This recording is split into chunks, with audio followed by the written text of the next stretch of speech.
Let's continue to talk about the New Deal from a balanced point of view, the classic liberal / libertarian versus the modern liberal and the progressive point of view. There are no wrong answers. Either way that you look at it is completely fine by me. And if you disagree with some of the ways that I lean, that is completely acceptable as well. Remember, though, the AP is going to tell you that the government is the hero in this story of the Great Depression and the New Deal, and they saved the U.S., and that's what you need to know for the test. But what you need to know for real life, according to John Steinbeck and the American classic, The Grapes of Wrath, the government's the villain. They were starving people. They were destroying food. They were controlling production to help farmers while hurting others. And that will continue. Here, let's talk again. The government's playing a big role in the economy, and they're going to help fix our lives. Now, our is a key word there because they're going to fix the lives of some people. For who is the question? Who are they going to help? Who are they going to hurt? And this isn't just some old New Deal situation. This is current programs. This is current policy. It is very difficult for the government to create a program or a policy that helps everyone. People are different. People are in different situations, economically, geographically. People work in different sectors. When they pass a law to help one group, often it hurts another. Not everybody can win, and that's fine. We can deal with that. But the libertarian or the classic liberal view would be, hey, we understand that. It's very hard for the government to help everyone. And the more that the government does, sure, the more they're going to help some, but also the more they're going to hurt others. So the classic liberal or the libertarian is going to say, if that's the situation where you're going to cause pain and suffering when you are helping, so it doesn't matter how much good you do, you're also going to incrementally increase the pain. So the libertarian is going to say, look, you're not really helping much, so maybe just do less. There's some things that the government's really good at doing. There's some things the government's bad at doing. The classic liberal is going to say, maybe we shouldn't do much. Now, the modern liberal is going to say, yeah, but the government needs to help the poor. The government needs to help the people that are in need. The government needs to help specific groups. It's just the way it is. If they dial it back, then those people may suffer as well. So that's both sides of that argument. Let's talk about minimum wage. So the government makes a law that says the bosses have to pay you a certain amount of money. We have minimum wages today. Some people argue today that minimum wage should be higher, but let's just look at the facts. The government is getting involved in the economy. The government is walking into your business with their shirt and their tie and their American flag, and they're walking into your business. Imagine you own the business, and they're knocking on your door, and they're going into your office, and they're taking you by the shoulder and saying, hey, Bob, guess what? You got to pay people more. And you're like, well, I don't really make that much money here. And they say, look, Bob, we're not asking, we're telling. You're paying people more. Figure it out. And that's really what the government does when they pass a minimum wage. And that's what they did in the New Deal. And some people, your classic liberal, or well, your modern liberal, your progressive is going to say, of course, you need to pay people more. It's outrageous, the prices that they give to people to work. We need to pay people more. The classic liberal is going to say, it's not really the job of the government. They don't run the business. They don't know what's happening every hour of every day. They don't know how many cheeseburgers are getting flipped. They don't know how many cheeseburgers are getting sold. They don't know how many car parts are going into a car. They don't know how the business is working. So they have no business saying how much someone should get paid. It's not their duty. It's not their job. That's not what they're good at doing. So why are they doing it? That's the classic liberal. Whereas the progressives saying, oh, no, but you got to help the people. So let's look and see what exactly happens. The government's saying you got to pay them more. Fine, those are the facts. That's what we have today. So where does the boss get that money? The boss is being forced to pay his employees more. You can't magically create money. Where do you think the boss is going to get that money to pay the person? Ding, ding, ding. They're going to say, all right, I now have to start paying you more. I've got to find money somewhere. Well, the place that the boss is going to find money is he's simply going to jack up the price of his cars. He's going to jack up the price of his cheeseburgers. He's going to jack up the price of his corn. He's going to increase the price of his goods so he can make the money so that he can pay his workers. The modern liberal progressives are going to say, no, they're not going to jack up the price. The boss can just do without making very much money. Wrong. So in a lot of cases, well, so that's fine. It's a fair point. But the argument to that is like, hey, it's not that the boss is greedy, he's trying to get rich. A lot of businesses are owned by thousands and thousands of investors. And those investors don't want to lose money. And so those investors will say, hey, raise the price, because it's not like just one person's taking a hit. The boss, when he pays his people more, it's not just one guy that's getting hurt. The progressive view is often that, oh, well, he just wants to be rich. He, the individual, the reason he doesn't want to pay his workers more is because he wants to get more money. Often businesses are corporations. They're incorporated. They're owned by a lot of people. It's not just one person getting hurt. This man represents thousands and thousands of investors who represent thousands and thousands of families. And so are you going to steal from those thousands of families? You're going to tell all those investors and all their families to say, hey, you got to take a cut. You got to make less as well so that we can pay him more. It's not as simple as the progressive or the modern liberal wants you to believe that, well, he just doesn't want to pay him more because the boss wants to keep all the money to himself.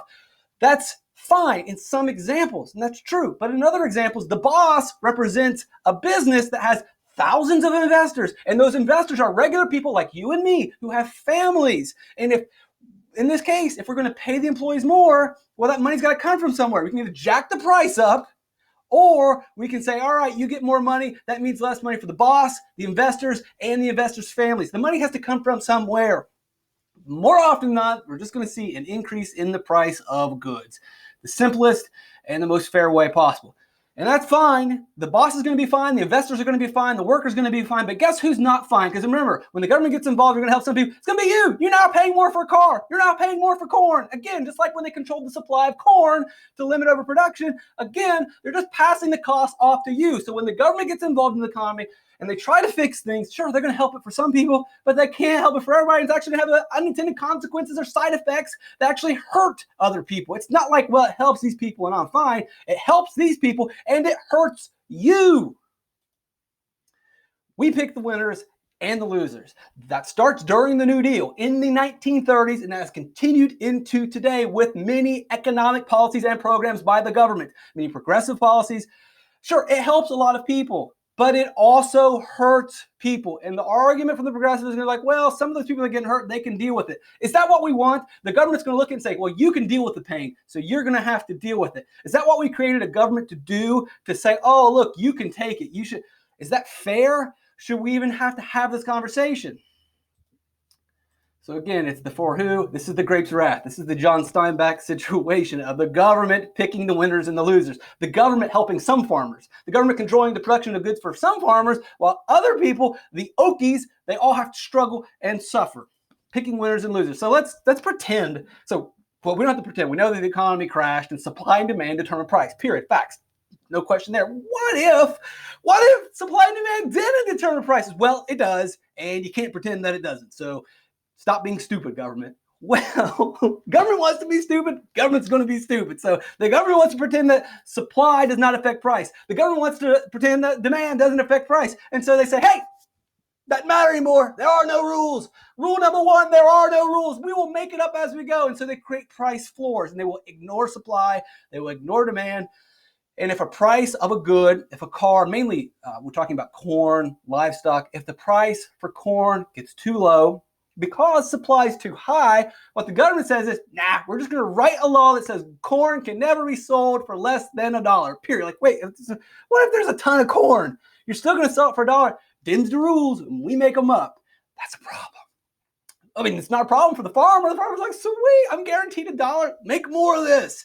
You're going to create a bunch of problems that you're definitely helping some people out, but hurting others. Let's look at an example of this. So during the 1920s into the Great Depression, we have a lot of farmers producing a high supply of corn. And as you know, when supply goes up, it's easy to get, and that's going to drive the price down. I'm not going to go into supply and demand determining price. There's tons of videos that explain that. When supply is up, price goes down. Problem with that is when the price falls so low, when the price is so low, the farmers are not making enough when they sell corn, and they're not making a profit. They're actually going into debt, and at the same time, they're having to pay their mortgage for their farm equipment, all their expenses. They can't keep up with all the bills that they have to pay because the price of corn is so low. Eventually, they go out of business, and the farm shuts down. That's a problem. That is seriously a problem. And the reason was the high supply. So Superman government comes in and says, whoa, we get it, too much, but here's what we'll do. We'll just institute a price floor. And it says, guess what? We know supply is going to drive the price down. But guess what? We're just going to write a law that ignores the laws of economics. And we're just going to throw them out and say, no matter what, the price of corn can only go so low.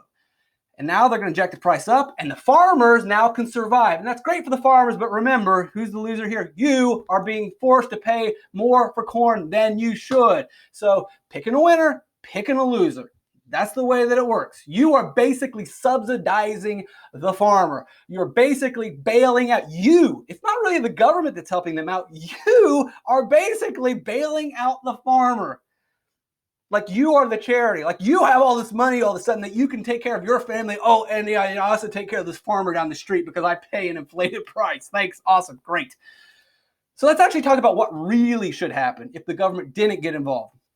Look, so modern liberals, progressives, they understand there's a problem. and they understand the trade-offs, and ultimately they choose that, hey, we got to help out the farmers. That's the progressive side of you, and you might agree with that, and that's fine. But you also, as a progressive or more liberal, has to say that, yeah, but this hurts people too.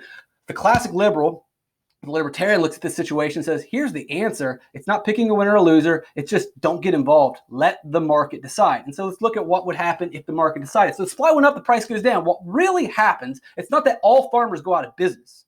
It's that some farmers go out of business. So when the supply increases because of the overproduction of corn, and that's probably not really the word that I want to use, but the production has gone high, supply's high, price is down. Some farmers who are not the good farmers, some farmers that have too much debt, some farmers that are not the best will be the first to go out of business. When they go out of business, according to the classic liberals, according to libertarians, when they go out of business because they really had no business being farmers in the first place. They're not very good at it, and this is the way that the market says, you're bad at this job, get out. The government didn't need to get involved and say good farmer, bad farmer. The government doesn't get involved at all. The market decides you guys are just not good enough. You're gone. Now, when these guys go out, guess what?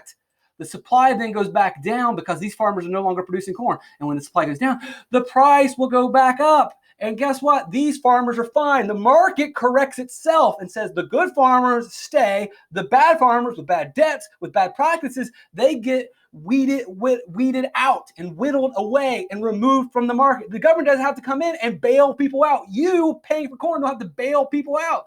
This is the way it naturally corrects. But of course, the government doesn't get to be the hero in this situation. So we get stuck with price floors and the government pretending that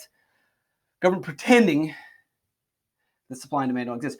Franklin Delano Roosevelt, FDR, gets elected again in 1937. He practices a second New Deal. Why does he promise a second New Deal? Well, because the first one didn't work, obviously. Look at the unemployment. He's like, well, we're going to do another one that's better. Okay, we get it. The first one didn't work, so let's do a second one. I mean, that kind of makes sense to some of the voters. Obviously, it made sense to enough of them that they voted for it. But the other side is, wait a second, if the first one didn't work, why would the second one work? If the first time that the government got involved in the economy failed, look at the unemployment rate, then why would the second New Deal work? Now, some of the progressives and modern liberals are going to say, whoa, look, the chart goes down. The second one must have worked. It worked. The second one worked. Yes, I knew it. No. This decline has nothing to do with the New Deal programs. It actually has the opposite to do with the New Deal programs. What happens during this time period is World War II. We gear up towards World War II. Now, the modern liberal, the progressive is going to say, yeah, but this is the government getting involved because of World War II and manufacturing goods for the war and producing goods for the war and creating jobs. And so it was technically a New Deal program. Wrong again. So these were New Deal programs. They all failed twice. And at this point, when we gear up for World War II, FDR, realizing we're going into a very, very big war against the Nazis, the biggest superpower we've ever faced, and there's no time for fooling around, guess what FDR does? He fires all of this New Deal brain trust, all of his New Deal secretaries, all of his New Deal advisors, the progressives, the socialists, all of them that were making these policies that did not work throughout this time period. They were all fired and replaced with businessmen. They brought in executives from corporations. They brought in executives from the business world, from the private sector, because we didn't have time to mess around. We didn't have time to create these fancy programs. We didn't have time to make stuff up every single day, which is what they were doing. It's got to be real. It's got to be thoughtful. It's got to be planned out. It's got to be tested. It's got to be data driven. It's got to be statistical. And that's what they did. They stopped. They got rid of all the New Deal people, brought in new people to run the World War II production capacity.